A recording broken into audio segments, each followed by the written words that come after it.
temos chance diante de Deus se um espírito de oração não for restaurado no meio do povo. E penso que não é uma oração qualquer, é um tipo de oração humilhada, é um tipo de clamor angustiado mesmo, pelos que se perdem, pelos que estão se perdendo dentro, pela situação do tempo, do nosso tempo,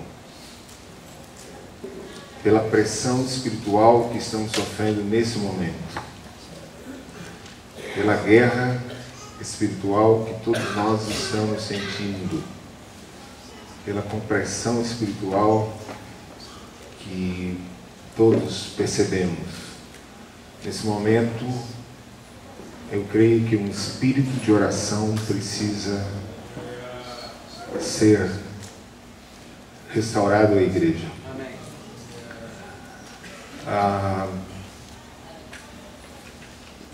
Naquele nível de Ezequiel 22, o nível que quando o Senhor está com um problema com Israel, resolve julgá-lo, mas que procura quem estivesse na brecha para contender com ele, para discutir com ele a decisão que ele estava tomando de julgamento. Eu creio que esse momento seja o momento desse espírito de oração. Mas isso não vai começar se não começar pelos que lideram. À medida que nós nos tornamos homens de ação e de responsabilidade na casa de Deus, precisamos ser homens de contemplação e de comunhão com Deus. Esse é o único caminho e a única chance de permanecermos sendo igreja nesse tempo de fim. Precisamos ser homens de silêncio, de solitude, de tempo gasto com o Senhor, de intercessão, de oração, de choro e de pranto. Penso que quando um irmão me falou de Isaías 22, eu fiquei muito constrangido com esse texto de Isaías 22. E o texto diz mais ou menos assim: fareis também um reservatório entre os dois muros, 22:11, para as águas do açude velho, mas não cogitais de olhar para cima, para aquele que suscitou essas calamidades, nem considerais naquele que há muito as formou. O Senhor dos Exércitos nos convida naquele dia para chorar e prantear, rapar a cabeça e cingir o cilício. Porém, é só de gozo e alegria que se vê. Matam-se bois, degolam-se ovelhas, come-se carne, bebe-se vinho, e se diz: comamos e bebamos, que amanhã morreremos. Era mais ou menos assim que o Senhor estava reclamando. Estou pedindo para o povo prantear, chorar, e só pensam em comer carne e beber vinho. Eu chamo para prantear, mas eles não conseguem prantear, eles vão por outro caminho. Esse é um texto que me chama muita atenção. Eu não sei se esse pranto ele pode ser produzido por uma palavra. Eu creio que esse pranto tem que ser produzido por um enxergar, por um perceber a nossa situação. Então, quando esses irmãos trazem a situação do momento, a situação do mundo, a situação da igreja, eu não acredito que o sentimento seja outro a não ser que Deus nos dê prantos. Amém? Temos pensado nessa manhã em duas palavras muito fortes que vieram a nós por Mário e Marcos sobre essa iminente volta do Senhor, sobre a situação do mundo e como isto alcança e alcançou a igreja. Ao pensar sobre toda esta situação que nos faz exultar e levantar os olhos para cima, não nos abater e ficar atemorizados ou com medo, mas levantamos os olhos para cima e hoje se falou, a esposa, não foi assim? A esposa diz, vem. A noiva diz, vem. E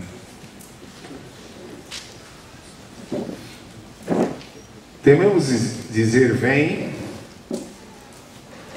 sem consertarmos alguns elementos que precisam ser consertados para que ele venha e de fato tenha gozo conosco.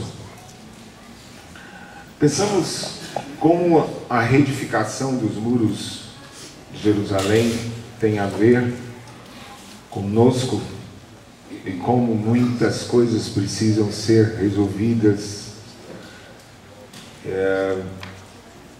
Quando Neemias decidiu reedificar os muros de Jerusalém, ele tomou uma decisão de ir com alguns homens para ver qual a real situação dos muros de Jerusalém. No capítulo 2, no versículo 11 de Neemias, Neemias diz que chegou a Jerusalém, onde esteve 3 dias. Então, à noite, me levantei e uns poucos homens comigo. Não declarei a ninguém o que o meu Deus me pusera no coração para eu fazer em Jerusalém. Não havia comigo animal algum, senão o que eu montava. De noite, saí pela porta do vale para o lado da fonte do dragão e para a porta do monturo, e contemplei os muros de Jerusalém que estavam assolados, cujas portas tinham sido consumidas pelo fogo. Passei pela fonte e pela porta da fonte e ao açude do rei, mas não havia lugar por onde passasse o animal que eu montava.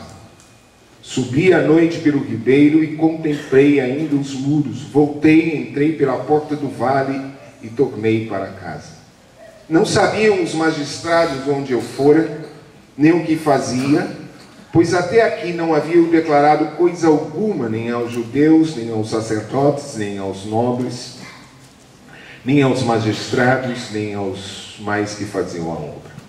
Então lhes disse, estás vendo a miséria em que estamos, Jerusalém assolada e as portas queimadas. Vinde, pois, reedifiquemos os muros de Jerusalém e deixemos de ser opróbrio. Eu gosto da forma com que Neemias avaliou a situação dos muros. A descrição, primeiro, ele foi com alguns homens apenas para olhar a situação do muro. Foi à noite, ele não queria chamar a atenção para ele. Ele queria simplesmente saber qual era a situação real. Eu acredito que uma das responsabilidades que temos diante de Deus é fazer avaliações honestas e sinceras da nossa situação. Analisar a situação da igreja, do grupo que nós estamos cuidando, das ovelhas, com uma responsabilidade diante de Deus de analisar com precisão e discernimento. Precisamos analisar com responsabilidade e olhar onde estão os buracos, os furos, o que precisa ser edificado, com a responsabilidade de olhos de quem enxerga o que de fato precisa. Também fiquei impressionado com a situação que estava, onde ele não conseguia passar, porque os caminhos estavam em monturo, ele não conseguia passar com o seu animal. Não havia caminho, estava tudo estragado. No capítulo 3, me chama a atenção quando ele se dispôs, e essa disposição de reedificar os muros começa com os sacerdotes. Observe no capítulo 3, então se dispôs Eliasibe, o sumo sacerdote, com os sacerdotes, seus irmãos, a reedificarem a porta das ovelhas. Percebem que essa porta é reedificada por sacerdotes. Esse é um grupo à parte que tem a responsabilidade de reedificar a porta das ovelhas. Eu não quero me aprofundar sobre a questão da porta das ovelhas, mas imagino quem seja a porta das ovelhas. Cristo. Penso que um dos elementos a ser restaurado e reedificado é a centralidade em Cristo no meio da igreja. A centralidade em Cristo, porque se a igreja estiver centrada em algum homem, em alguma personalidade, ela cairá imediatamente em disputas terríveis pelo primeiro lugar. Se ela estiver baseada em temas, rapidamente haverá discussões intermináveis e alguém vai querer ganhar pela dialética, pelo conhecimento, vai apresentar algum outro tema que concorra com este tema.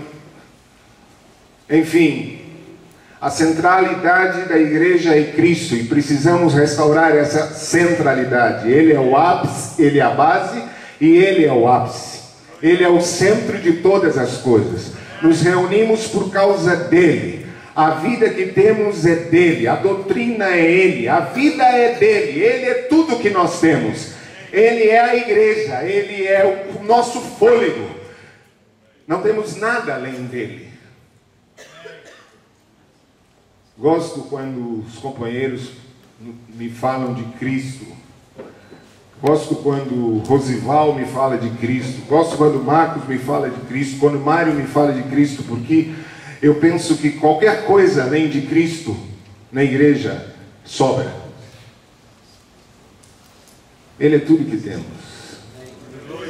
Poderíamos cantar aqueles louvorzinhos que cantavam lá os bons batistas aqui. Lá quando éramos criancinhas, na escola dominical. Aquele tipo assim: Jesus é tudo para mim. Jesus é tudo para mim. Ele é o tesouro que eu tenho guardado em meu peito. Ele é tudo para mim. Ele é o tesouro que eu tenho guardado em meu peito. Ele é tudo para mim. Não é simples? Mas não diz tudo? Jesus é tudo para mim. Jesus é tudo para mim. Ele é o tesouro que eu tenho guardado em meu peito. Ele é tudo para mim. Ele é o tesouro que eu tenho guardado em meu peito. Ele é tudo para mim. Até eu me arrisco a cantar a outra parte. transformou minhas trevas em luz. Meus pecados Jesus perdoou. Já não quero mais nada do mundo. Seu amor profundo Jesus me doou. Já não quero mais nada do mundo. Seu amor profundo Jesus me doou. Jesus é tudo pra mim. Jesus é tudo pra mim. Ele é o tesouro que eu tenho guardado em meu peito. Ele é tudo pra mim. Ele é o tesouro que eu tenho guardado em meu peito. Ele é tudo pra mim. Aleluia. No capítulo 4, então, de Neemias, no versículo 19, Neemias disse eu aos nobres e aos magistrados e ao resto do povo: grande e extensa é a obra, e nós estamos no muro, muito separados, longe uns dos outros. E essa constatação que Neemias fez no momento em que estavam reconstruindo os muros é uma constatação que nós podemos perceber como uma necessidade de restauração nessa porta das ovelhas. Percebemos às vezes que o tempo vai passando e vamos nos distanciando uns dos outros. Distanciamos porque a obra toma conta, toma espaço, e ela passa a ser mais importante do que os relacionamentos. Cremos que essa restauração perpassa por uma restauração de Cristo, a igreja, e uma restauração dos nossos relacionamentos.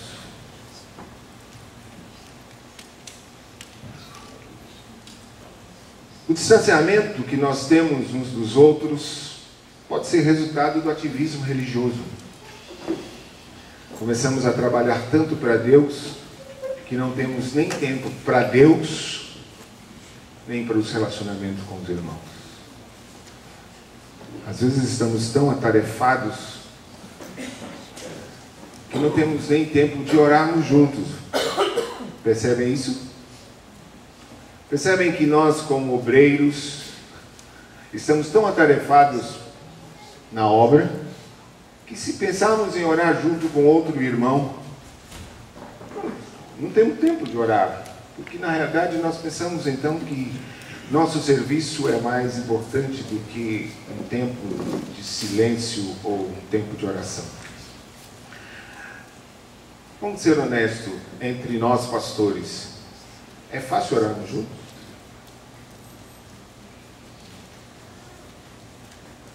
Temos tempo para isso? Imagine como o distanciamento, resultado do ativismo. Deus nos chamou para ter uma vida ativa, mas Ele não nos chamou para um ativismo religioso. Alguns estão sobrecarregados e cansados, já não têm mais ânimo e fôlego no ministério. E às vezes perguntam ou dizem que este é o peso da obra.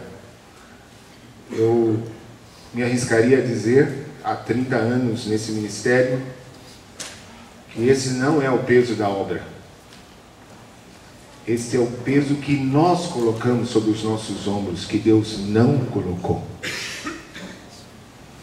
Porque começamos a confiar que nós temos que fazer a obra. Então puxamos de Deus e achamos que Deus colocou sobre nossos ombros o que nós estamos fazendo, correndo de um lado para o outro, e depois nós podemos perceber que o cálculo do resultado do nosso serviço é parco. Alguém disse que um homem de oração consegue fazer mais do que um homem trabalhando para Deus a vida toda. Com pouco tempo de oração, conseguimos mais do que muito tempo de serviço, talvez a vida toda de serviço. Talvez o nosso distanciamento se dá por causa das feridas feitas pelo tempo. Andamos juntos, começamos a ter problemas, não resolvemos bem esses problemas, começamos a ter feridas, não há operação da cruz, porque pela operação da cruz, os filhos da cruz não têm feridas abertas, os filhos da cruz têm cicatrizes, mas não feridas abertas. Mas pelo tempo, o tempo vai passando e as feridas vão ficando, e acumulamos feridas, e alguns já se cansam, já não acham mais prazer e alegria. Talvez algumas esposas de homens de Deus estão dizendo: por que meu marido está nessa? Por que ele está sofrendo tanto por isso? Foi para isso que Deus nos chamou? Para sofrermos tanto pela obra? Claro, teríamos muito a dizer sobre isso, minha irmã. Mas o que eu posso te dizer é que pode ser que estamos colocando sobre os nossos ombros peso que Jesus não nos deu. É claro que Ele nos chamou a sofrimento, mas o sofrimento que Ele nos dá, e não o sofrimento que nós buscamos. Penso que se tivéssemos mais tempo para uma vida de solitude, teríamos menos peso a carregar na obra. No começo do meu ministério, eu tive um sonho, quando eu estava naquele afã de carregar a obra nas minhas costas. Eu tive um sonho, eu não sonho nada, queria dizer para vocês. Durmo todos os dias e acabo não sonhando nada. Fico feliz quando alguém diz que sonha, porque eu não sonho. Também não tenho visão. Não enxergo nada.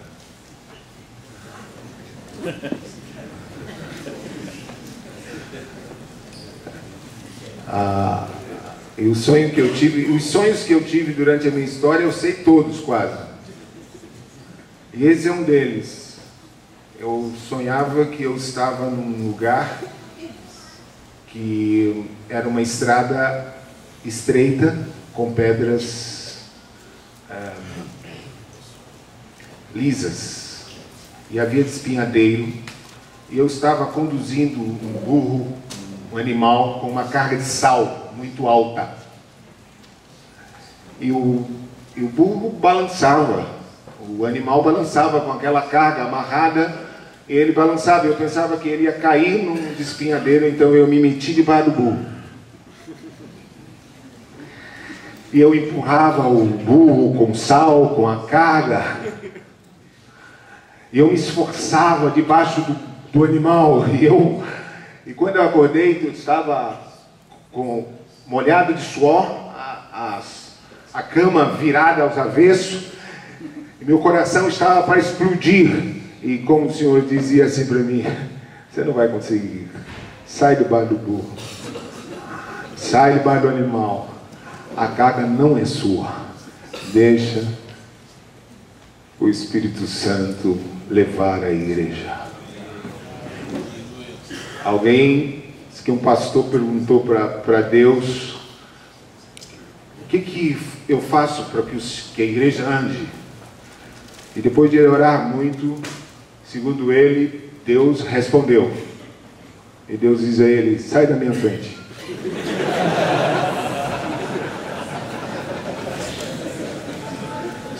O que eu preciso para que a obra ande?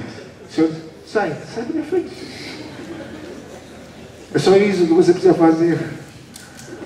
Você sai da minha frente e eu faço. Eu faço. Quantos querem que Deus faz? Então sai da frente. Sai da frente dele. Como nós podemos sair da frente de Deus? Escolha um tempo de silêncio para ficar a sós com Deus. E depois escolha mais tempo. Mais tempo. Até que você perca o amor pela audiência e ame o silêncio e a presença dele. À medida que você vai perdendo o amor pela audiência e o desejo de ouvir a sua própria voz, Deus vai fazendo coisas que nós não conseguimos fazer com nossas próprias mãos. Deus é capaz de fazer coisa. Ousemos deixar Ele fazer as coisas que Ele quiser no meio da sua igreja. Amém? Amém. Talvez o maior chamamento de Deus, uma certa vez eu estava escrevendo assim, bem, eu acho que esse tempo todo que Deus me chamou para o serviço, Ele queria fazer uma coisa. Ele não queria fazer nada através de mim, não grandes coisas através de mim, mas todo esse tempo Ele quis fazer em mim. Em mim. Mesmo que fosse através de situações tão estranhas no meio da congregação, mas como Ele queria fazer em mim. Há tantas feridas, há tantos problemas de amargura em nosso coração, não resolvidos. Eu estou falando exatamente entre nós, pastores. Sentimentos que não estão resolvidos. Problemas mal resolvidos. Mágoas. Mágoas no coração. Ressentimento com companheiros.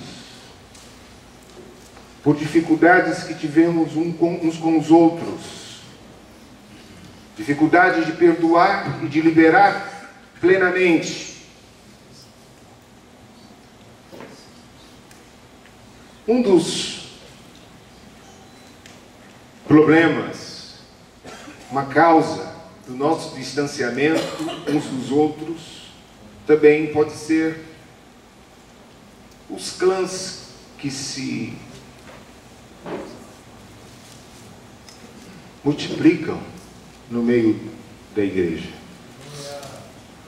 Eu queria dizer para vocês que eu não acho que a maior causa de divisão da igreja seja o denominacionalismo. Eu não creio. Poderia ter um tempo enorme para dizer o que creio sobre o denominacionalismo e que creio que a divisão não está aí. E que esse não é o ponto da divisão. Vocês querem ver? Entre nós há divisões? Há separação no coração? Podemos estar todo mundo junto falando alguma coisa e ter sectarismo? Podemos estar juntos, como estamos aqui, e ter problemas entre irmãos, relacionamentos quebrados? Então não somos uma denominação, entre aspas, e podemos nos declarar completamente juntos porque cremos nas mesmas coisas, e mesmo assim termos separações absurdas, sentimentos absurdos, sectarismo, disputa, ódio, ciúme, inveja, sentimento faccioso, sentimento de ser o melhor, de fazer o melhor, críticas, acusações. Podemos? Pode acontecer isso? Clãs, grupos fechados. Grupos fechados que você tem que pagar pedágio para entrar. tem que fazer inscrição, mandar fazer a avaliação de sua ficha, ter um tempo de apreciação. Esses grupos fechados podem ser os grupos sacerdotais, podem ser os grupos de afins, porque gosta do mesmo time, tem desejos iguais. E podemos estar separados por sentimento de crítica, sentimento de murmuração, por contaminação da amargura, porque nenhum amargo fica calado. Todo amargurado precisa de alguém para conversar, para desabafar. E a amargura contamina. Olha, você pode até dizer que sua amargura é sincera. Você realmente foi magoado, foi ferido, e eu até acredito que muitas dessas amarguras são reais mesmo. O cara sofreu uma injustiça. E daí? Porque nós sofremos a injustiça, nós precisamos fazer câncer no corpo.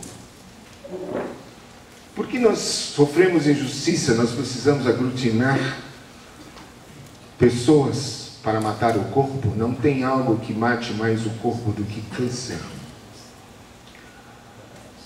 Células que se desenvolvem desordenadamente no corpo, que não trabalham a favor do corpo, que não têm um sentimento a favor do corpo, mas que o seu sentimento é de orgulho pessoal, busca seu próprio interesse, quer defender a sua causa e não a causa de Cristo.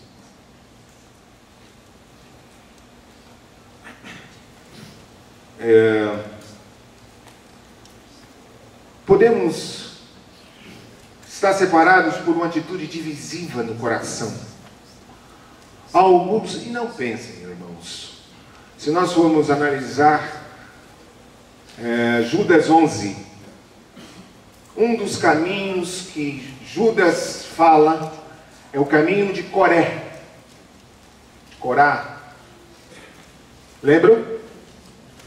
Lembram como é que era o caminho de Corá? Era o caminho da divisão. E Corá, se você vai a Números 11, você vai perceber toda uma situação que estava no coração de Corá. Ele tinha um sentimento de salvador da pátria. Tipo assim, Moisés está pensando que é senhor do povo. Eu vou dizer ao povo que não é bem assim. E ele vem com um argumento interessante. Todos somos de Deus. Por que só você quer dizer o que nós vamos fazer? Ele discutiu com Deus um chamamento. Deus não gostou disso. E Deus discute com Moisés o que fazer. Tipo, vou destruir tudo aí, acaba com tudo. Acaba com tudo. Moisés, não, por favor, não. Por favor, não. A diferença de um pastor para um mercenário. O pastor ama as ovelhas. Na hora que Deus discute, vou destruir, ele não tem coração para deixar Deus destruir. Ele ama as ovelhas. Quanto ao mercenário, ele ama a si mesmo. Ele não tem preocupação com as ovelhas. O interesse dele é pessoal. Ele tem interesse de crescer, de ser visto. O desejo dele é dominar. Esse sentimento é satânico. É de Lúcifer. Esse caminho é um caminho que nós precisamos ter cuidado como pastores, porque Satanás não lançará a mão a qualquer tipo de homem. Este tipo de homem terá que ser homem de posição forte, moral conhecida, reconhecido. Não é qualquer tipo de homem que Satanás usa desse serviço sujo. Ele usa homens graves, de vontade de ferro, mas que amam a si mesmo e que no seu coração estão montados no seu próprio orgulho. Eles não soltam a liderança, porque eles amam a liderança mais do que a Deus e do que as ovelhas de Deus. Tudo que eles desejam é se destacar.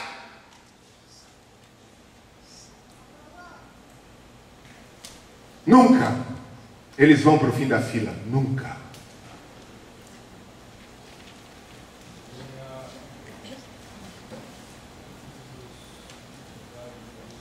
Alguém disse que Satanás tem armas.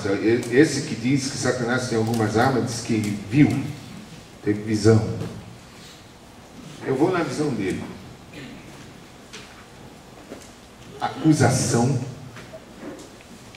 crítica, fofoca e difamação. Esse homem disse que Satanás usaria isto contra a igreja nos últimos tempos. E que destruiria a vida de muitos, inclusive de muitos homens de Deus. Porque tudo que Satanás quer fazer é dizer: faça com que eles parem o que estão fazendo. Faça com que eles parem o que estão fazendo e atendam a crítica, a difamação. E eles param mesmo. Satanás consegue nos tirar de tempo, de campo, de serviço, com armas simples.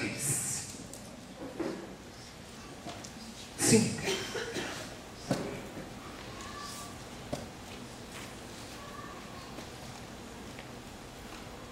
Gostaria de fazer algumas considerações aos irmãos, e meus companheiros fiquem à vontade para dizer a hora que devo parar. E se vocês também, eu gostaria de falar até onde houver missão para falar. E apenas para dizer que creio que Deus está nos dizendo nesta tarde. Amém? Amém. Queria dizer também, diante do Senhor, Ele sabe disso, que me sinto em temor e tremor em falar estas coisas. Não me sinto absolutamente nada. Não tenho capacidade de estar.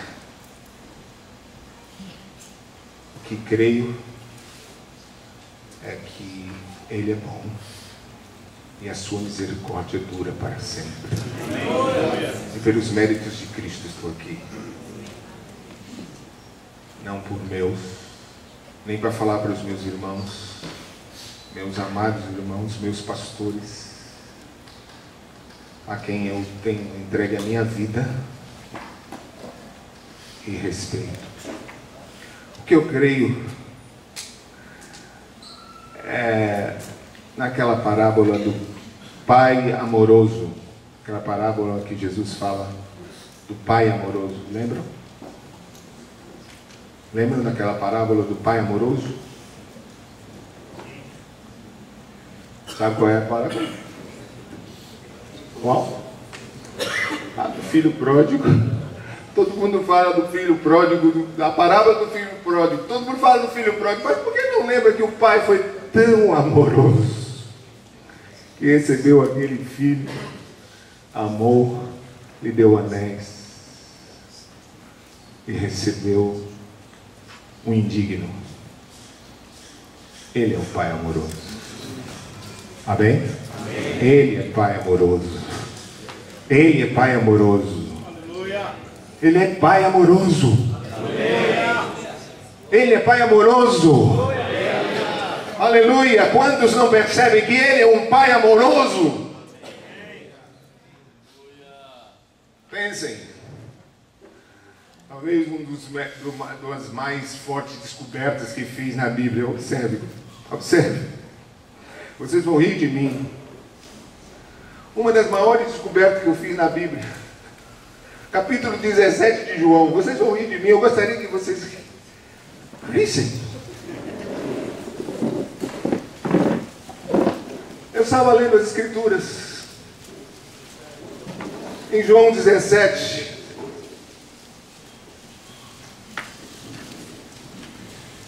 cheguei assim, versículo 23. Vou perguntar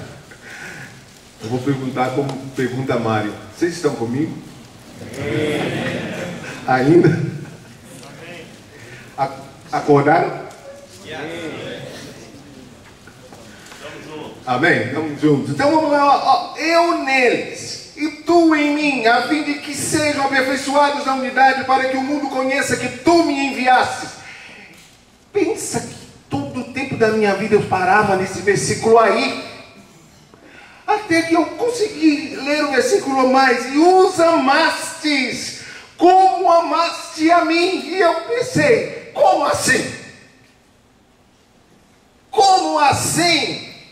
Deus me ama como ama Jesus? Como assim? Como assim? Como Ele pode me amar como ama seu Filho amado? Como assim? Como Ele pode nos amar tanto como ama Jesus? Nós somos profundamente amados por Ele. Ele é um Pai que nos ama profundamente. E como diz Bernard Menning, ama furiosamente. Eu nem quis ler aquele livro de Menning, porque eu achava, como ama furiosamente? Mas não é furiosamente? Não é furiosamente um amor desse? Quantos se sentem dignos desse amor? Quantos de nós se sentem dignos desse amor? Ele nos ama como ama Jesus. Ele nos ama como ama Jesus. Ele ama nós. E não ama os nossos resultados. Não faça conta dos seus resultados. Ele não está nem aí para os seus resultados. Ele ama você. Ele sabe o que mais Ele quer de nós? Intimidade. Amizade. Ele não está aí para os nossos serviços. O nosso serviço será resultado da nossa intimidade com Ele, e não ao contrário. Ele não terá intimidade conosco por causa dos nossos resultados. Ele nos dará resultados por causa da nossa intimidade com Ele. Quantos creem assim? Então, por que temos tão pouca intimidade? Temos tão pouca. Oramos tão pouco, muitas vezes. Gastamos tão pouco tempo. O serviço nos absorve tanto. Falei um dia para o Evanginho aqui. Houve um tempo que nós queríamos marcar lá para ir para Marrocos, para lá para alguma montanha daquela para orar. Carlos Cardoso, Marquinhos, João, Manuel, e ficamos naquela de orar pela obra. Acabamos nos encontrando em Belo Horizonte para orar um pouco. E aí de repente nosso serviço toma conta de nós. Nós não temos mais tempo para isso. Nós não temos mais tempo para sair de um lugar para nos encontrar, para passar 5, 10, 15 dias em algum lugar, em alguma caverna, em algum buraco, orando, clamando, ou plenamente em silêncio para ouvir a sua voz. Mas nós temos muitas tarefas a fazer. Meus queridos e amados irmãos, queria dizer para vocês nessa noite, para nós, o amor é a essência da igreja. O amor é a essência de vida da igreja, tanto dele para conosco, quanto de nós para com o nosso irmão. Vocês sabem que nós temos vivido um tempo de cristianismo terapêutico, não? Esse cristianismo aí que traz o desenvolvimento social, a gente cria bem os nossos filhos, esse tipo de cristianismo, tudo vai dar certo, né? Alto astral, onde é claro que nós são tão assim, mas que na realidade nós queremos um resultado de que as pessoas saiam de perto de nós um pouco mais para frente, né? Assim, mais animada, mais com o astral mais alto, né? O cristianismo não se importa com nada disso. O verdadeiro cristianismo não se importa que as pessoas fiquem com alto astral. O cristianismo verdadeiro se importa em coisas mais profundas. Se importa que o homem se renda a Cristo e que Cristo seja o Senhor desse homem. E possivelmente ele tem que sair cada vez mais triste de perto de nós e das nossas palavras. Porque a mensagem que bajula os pecadores não nos salva. Mas nesse cristianismo terapêutico, sacam desse cristianismo a cruz. Precisamos de um renovado compromisso com a mensagem da cruz. Se quisermos continuar sendo igreja, nós precisamos de um renovado compromisso com a mensagem da cruz. É esse o único canal estreito para permanecer como igreja. É um canal estreito, pode saber. Essa renovada mensagem da cruz. Por quê? Porque a mensagem da cruz, ela não é somente substitutiva, ela é inclusiva. Então essa mensagem da cruz não só me substitui, Cristo não só me substitui, Ele não só paga os meus pecados, Ele não só paga a minha dívida, Ele me inclui na sua morte, me mata. E me mata para o meu ego, porque aquele Jesus que derrubou Paulo do cavalo, derrubou ele do seu ego. Quando derrubou ele, levou ele para onde?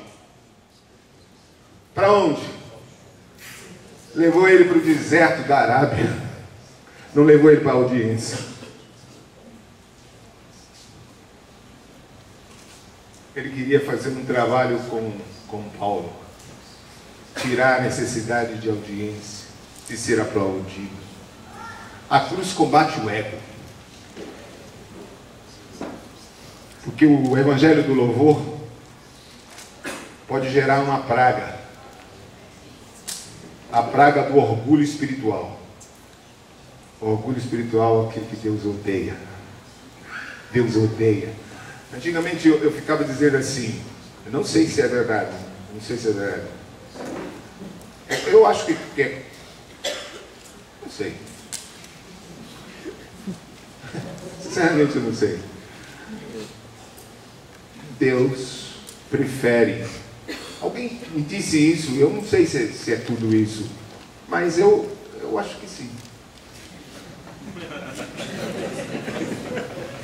Deus prefere um santo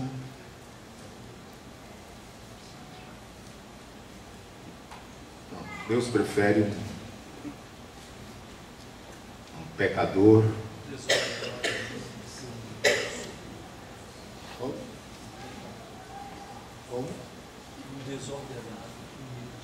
um pecador humilde do que um santo orgulhoso.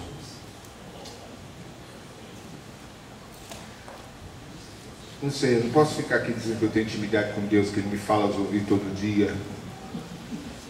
Porque eu entendo a cabeça de Deus, eu não entendo a cabeça de Deus. Quem primeiro deu a Ele e depois recebeu? Mas uma coisa é certa, o orgulhoso que se bateu por lá, Ele mandou sair.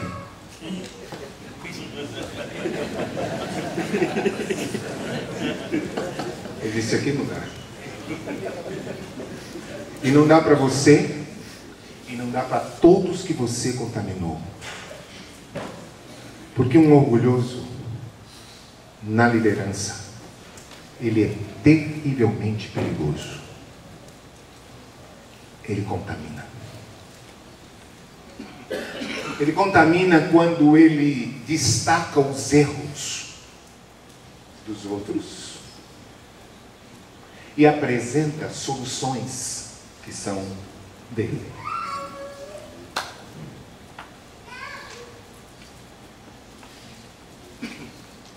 A vida da igreja, irmãos, só se aprofunda na confiança mútua entre os irmãos. A igreja vive se não tivermos desconfiança uns com os outros. Vamos ser livres. Vocês sabem que eu acho que aquele negócio de Neemias não passar com o seu cavalo ou com o seu animal, porque estava os caminhos em monturo. Eu às vezes penso que Deus, que o Espírito Santo não tem muita liberdade de circular em nosso meio, porque há muitos relacionamentos quebrados, porque há muitos problemas entre irmãos, há guerra subterrânea.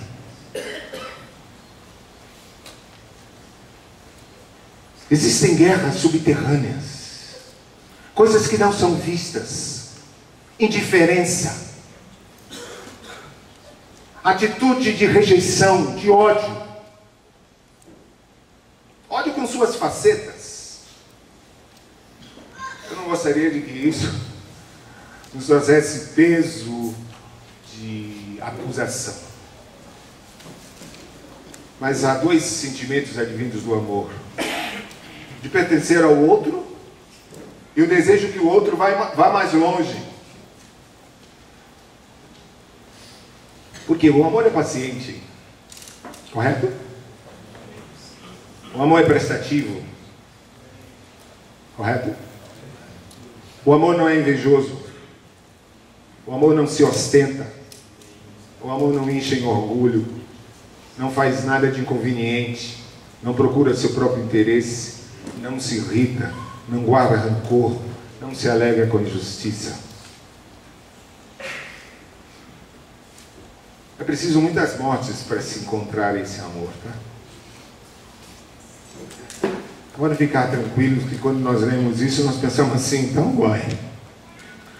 E pior é quando eu comecei a ler João, e que João faz algumas considerações que eu falei, então, você quer dizer o quê? Que eu não sou filho de Deus? Vejam 1 João 4. Eu resolvi ler 1 João, e ler, e depois tirei os capítulos e fiz versículos corridos. Então 1 João 4, versículos 7 e 8. Aqui seria o versículo 70 na minha Bíblia.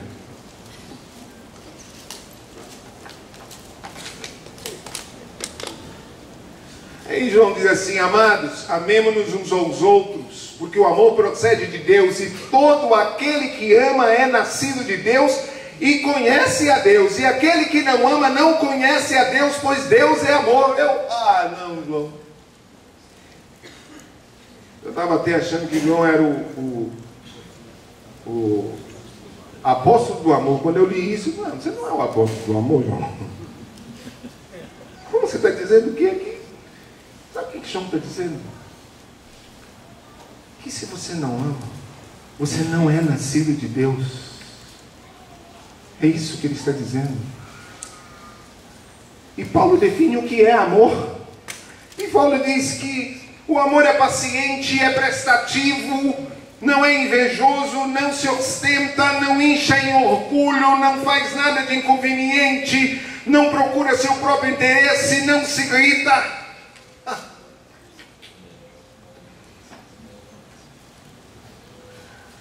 Eu sei que eu preciso da cruz para que meu coração faça essa passagem. Eu sei que eu preciso morrer para meu ego para que meu coração faça essa passagem e eu possa amar. Então Jesus me oferece uma cruz diariamente. Ele toma a sua cruz todos os dias. Porque as nossas amizades podem cair num clube medíocre e nós podemos pensar que isso é amor. Nós amamos algumas pessoas que fazem parte do nosso clã e nós podemos pensar que isso é amor. Isso não é amor. Vamos a João 1. João 1, 3.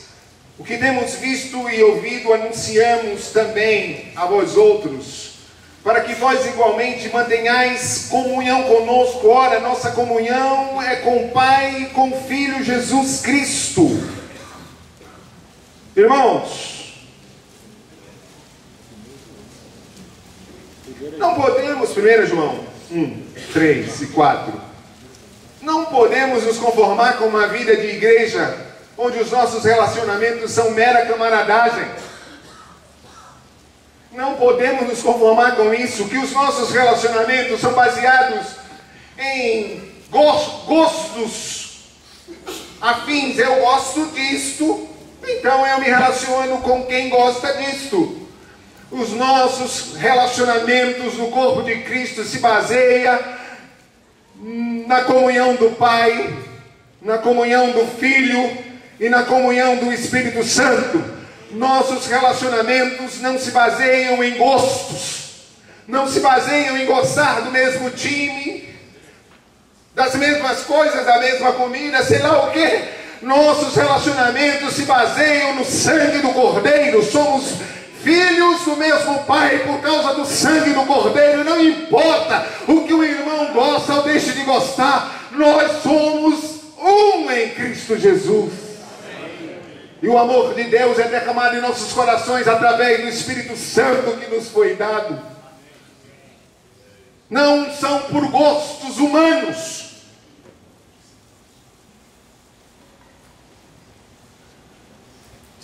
Se nós nos deixarmos guiar pelas nossas emoções, depressa haverá clãs no interior da igreja. Não será mais um corpo, mas pessoas mais ou menos fechadas entre si.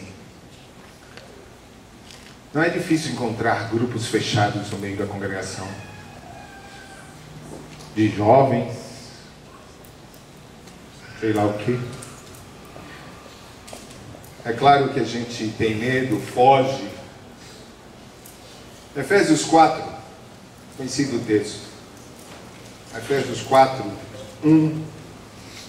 E Tiago 4, 1 e 2.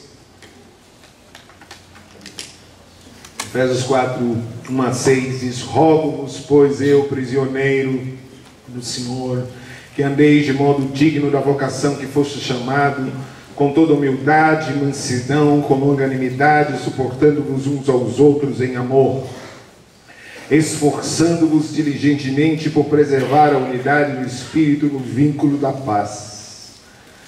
Há somente um corpo e um Espírito, como também foste chamado numa só esperança da vossa vocação. Há um só Senhor, uma só fé, um só batismo, um só Deus e Pai de todos, o qual é sobre todos e age por meio de todos e está em todos. Tiago 4, 1 e 2. Eu me lembro que quando eu ouvi o Evangelho do Reino, eu fiquei muito animado. Muito animado com unidade, muito animado com tudo. E eu me lembro que fui procurar um pastor na cidade, um pastor reconhecido na cidade. E eu fui muito alegre dizer para ele: olha, Deus tem uma igreja na cidade. E você sabe, queria me relacionar, conhecer você melhor. Eu me lembro que ele me disse assim: com os pentecostais, eu sou só no céu. Aqui, eu fiquei assim, olhando, eu estava no escritório dele, eu fiquei, ele deve estar falando com algum pentecostal, né?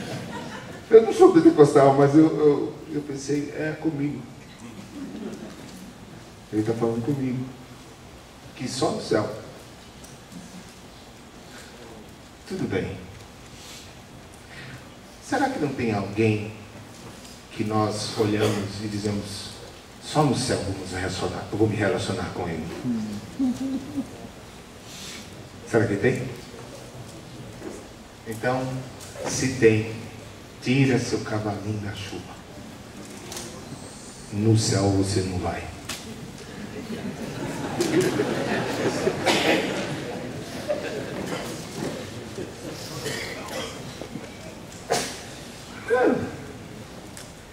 no céu que nós vamos resolver isso. E são elementos que o Senhor nos uniu aqui. Nós vamos sair daqui unidos. Não vamos chegar lá para resolver problemas entre irmãos. É o que está em Colossenses 3. Assim como Cristo vos perdoou. É isso que está aí escrito em Marcos 11, 25. Quando vocês estiverem orando, o que faz? Perdoe. Está aqui um elemento para oração. Diz que para a mulher e o marido tiverem problemas, até as orações vão ser impedidas. Só que em Marcos 11, 25, ele diz que quando você for orar, perdoe. Acho que Deus está nos convidando, sabe por quê? Antes de continuar, para sermos pessoas fáceis, nobres, fáceis de perdoar, fácil de soltar. Na vida, muitas pessoas vão nos fazer muitas coisas. Aliás, nós como pastores devemos estar todo mordido, né? Porque você sabe que ovelha morde.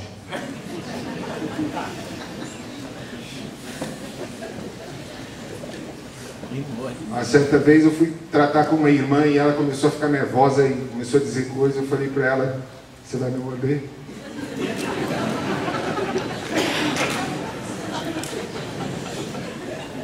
Se você vai me morder, eu não vou tratar você como ovelha, então eu preciso saber como é que eu vou tratar você. Você vai me morder? Você está me mordendo.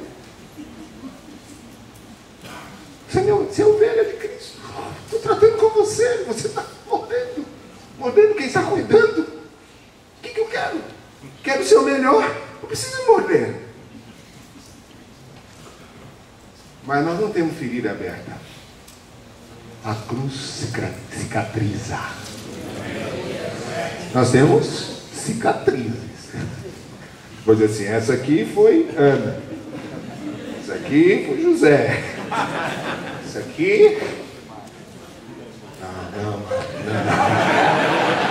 Eu ia repetir.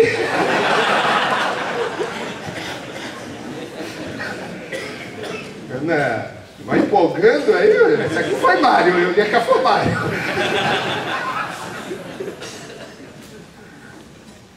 Queridos, quantas situações tivemos no meio da igreja que machucou, que doeu, que tirou horas de sono?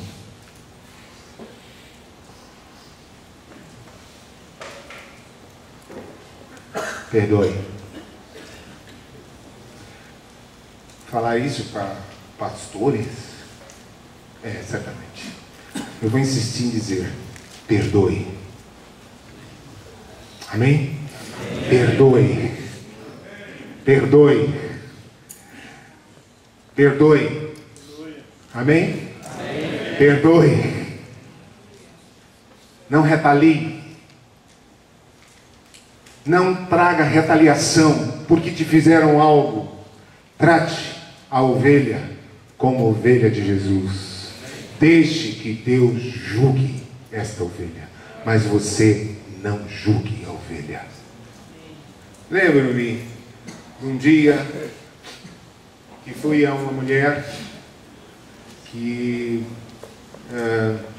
estava conosco, e lá há muito tempo, o Rosival já vai lembrar disso, e ela estava conosco, e essa mulher deu uma de profetisa,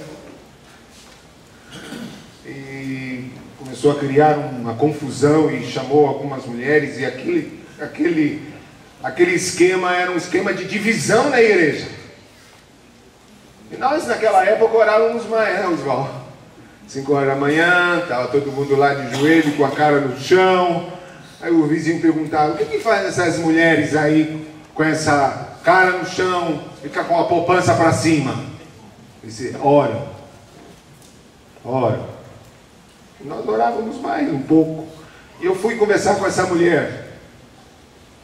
E ela disse: eu só ouço o Senhor. Aí eu falei: agora o Senhor. E o Senhor fala comigo, não sei o quê. E eu disse a ela: tá bom. Eu vou te dizer uma coisa, querida. Eu acho que o Senhor vai te dizer quem Ele escolheu nesse lugar. Eu não posso dizer, mas Ele vai te falar. Uma semana depois eu estava numa reunião falando e alguém me disse assim: fulano de tal está no hospital querendo falar com você urgente. E quando eu cheguei lá, ela estava morta. Eu falei: mas senhor, não é?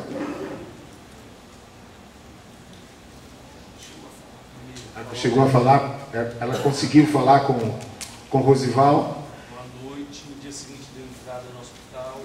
E ela pediu perdão. O médico falou assim: tenho 20 anos de medicina, nunca vi infecção generalizada. Tentamos combater de todos os meios. Ela pediu perdão numa noite, no dia seguinte ela deu entrada no hospital. E eu soube, um médico com 20 anos de medicina, ele disse: tentamos de tudo combater essa infecção. Eu tenho 20 anos de medicina, nunca vi uma infecção generalizada tão terrível igual a essa. Eu digo para vocês assim: quando o Senhor Jesus derrubou Paulo do cavalo, Ele disse o que a Paulo? A Saulo: Saulo, porque me persegues. Mas Paulo está perseguindo quem? A igreja. E sabe, a igreja é Ele. Por que me persegues? Eu gostaria que Deus restaurasse em nós uma noção grave de que Ele tem o governo sobre a sua igreja. Você não está na mão do povo, você não está na mão de fulano, de ciclano, você está na mão de Deus. É exatamente isso que João precisava enxergar quando estava na ilha de Patmos. Ele pensava que ele era o apóstolo que estava na ilha de Patmos, exilado, e que a igreja estava solta. Porque nós temos uma sensação de que a igreja sem nós não vai. E Jesus se mostra a ele, aquele que anda entre os candeeiros e tem os castiçais na mão. Sabe o que ele está dizendo? Você está na ilha de Patmos, você está exilado. Eu não. Eu estou livre. Eu estou no meio da minha igreja. Eu tenho o governo de tudo. Deus tem o governo de tudo. Aleluia. Ele tem o governo da sua igreja. É essa a nossa confiança. Vamos aplaudi-lo. Ele tem.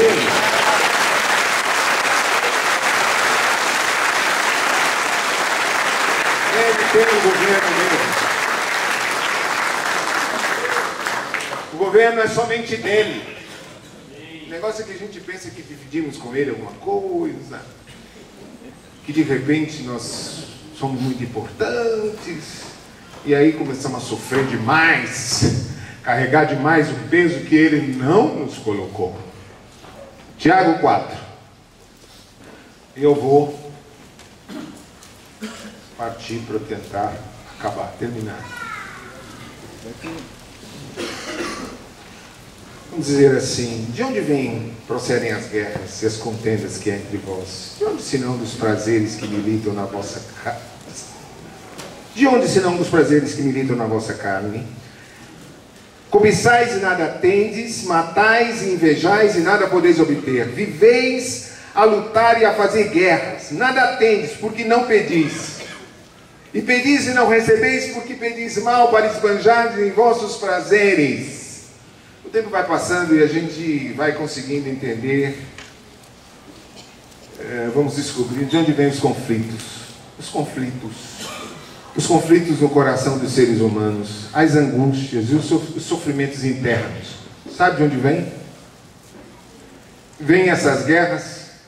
De que origem vêm essas contendas? Vem do desejo de mandar. Vem do desejo de mandar por questão de honra, de prestígio, de admiração. Vem do desejo de provar alguma coisa às pessoas. No interior de cada ser humano existe um rei tirano chamado ego. Esse rei quer o poder. Ele quer o comando.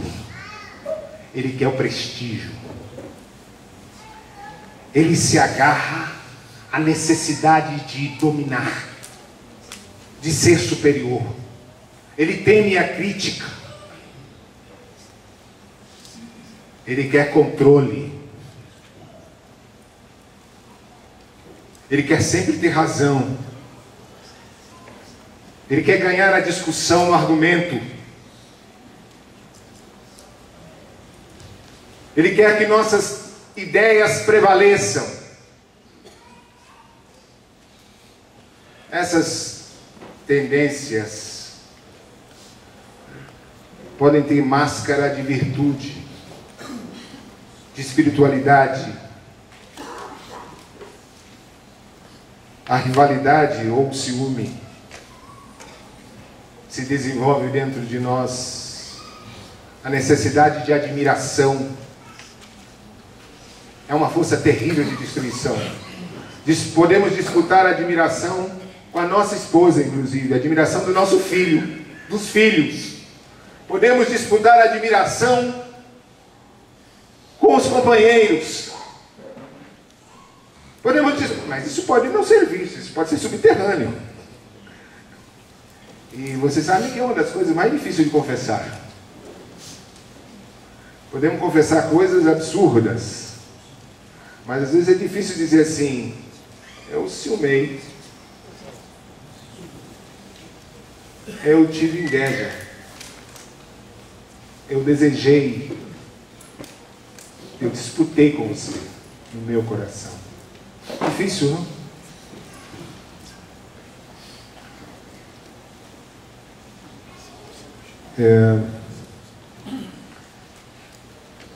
Gostaria de que fôssemos ao Evangelho de João, capítulo 5.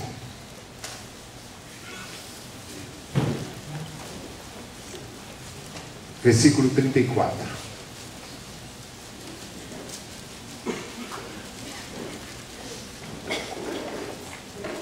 Diz assim: eu, porém, não aceito humano testemunho.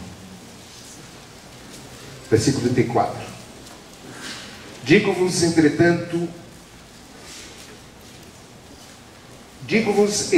estas coisas, para que sejais salvos. Ele diz: olha, eu não aceito o aplauso humano. Eu estou dizendo isso para vocês, para que vocês sejam salvos. E tem hora que eu pergunto, aí como eu não sei nada de igreja, nem tenho aquele negócio que vocês têm. Como eu não... Não aprende. Mas quem tem? É o que é isso mesmo que ele está dizendo, sejais salvos? É a mesma coisa? Então seja ser salvo de quê? Do quê? Do que Jesus está dizendo que seríamos salvos? Sabe o que eu imagino? Eu imagino que ele está dizendo: vocês vão ser salvos de vocês mesmos. Vocês vão ser salvos do ego. E aqui no versículo 41 ele diz: eu não aceito glória que vem dos homens. Versículo 44 ele diz: como podeis crer vós que aceitais glórias uns dos outros? Contudo não procurais a glória que vem de Deus. Vocês já pensaram, se nós formos livres da necessidade de admiração e de aplauso, quanto de paz teremos? Amém. Quanto de paz teremos quando pensarmos assim: o meu juízo vem de Deus. Porque é muito interessante querer que as pessoas pensem que nós somos o que Deus sabe que nós não somos.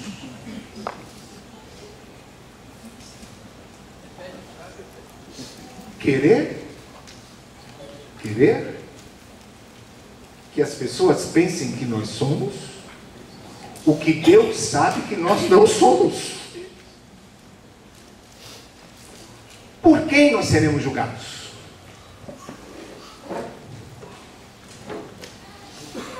Não precisamos dar uma de espiritual.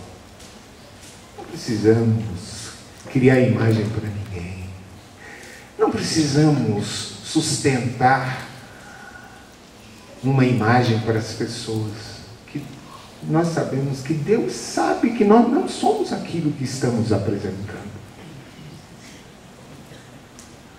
E quando nós criamos essa imagem, nós vamos ter que sustentar ela de todo jeito.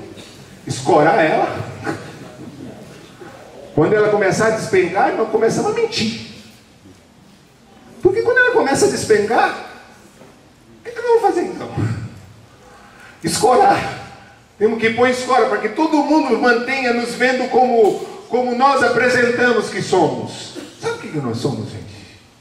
Nós não somos nada. Nós somos erva. Seca-se a erva e caem as folhas. Mas a palavra do Senhor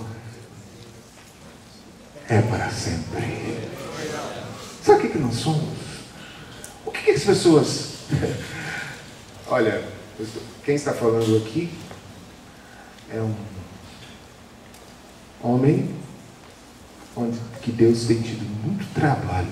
Eu já solicitei a cruz de hoje, já solicitei a de amanhã. Porque eu não posso ter vácuo entre uma cruz e outra. Então eu já solicito logo a de amanhã, para não dar vácuo. Está falando sobre isso.